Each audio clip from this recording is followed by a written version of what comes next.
राधे राधे। तो उड़ीसा में एक स्थान है टोटा गोपीनाथ। टोटा गोपीनाथ मंदिर है।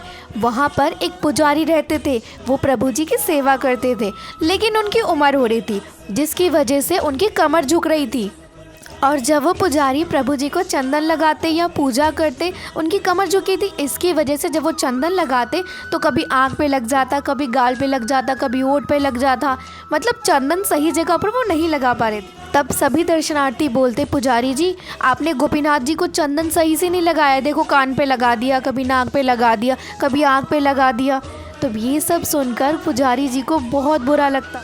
फिर उन्होंने एक दिन विचार करा कि मैं एक पुजारी रख लेता हूँ, क्योंकि मेरी तो उम्र हो रही है ना, मैं प्रभु जी की सेवा नहीं कर पा रहा हूँ, मेरी कमर झुक गई है। तो उन्होंने यही करा, उन्होंने एक पुजारी रख लिया। फिर अगले दिन जो नए पुजारी आए, उन्होंने एक दिन प्रभु जी की सेवा करी, और जैसे ही कपाट बंद करा रात में, फिर जो पूर्व पुजारी थे ना, उनको रात में स्वप्न हुए।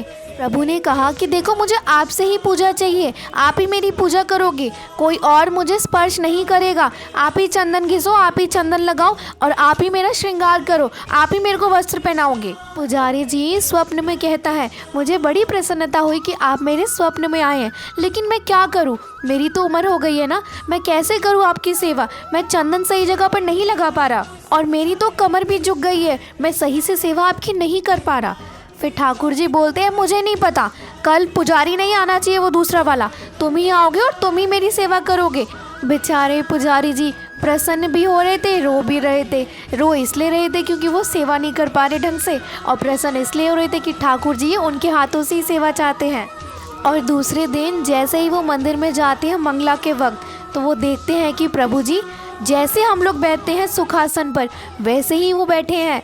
प्रभु जी उन्हें कहते कि लो आप तो कर सकते हो ना मेरी सेवा, मैं बैठ गया हूँ। तब से उस मंदिर का नाम पड़ गया टोटा गोपीनाथ, अर्थात बैठे हुए ठाकुर जी।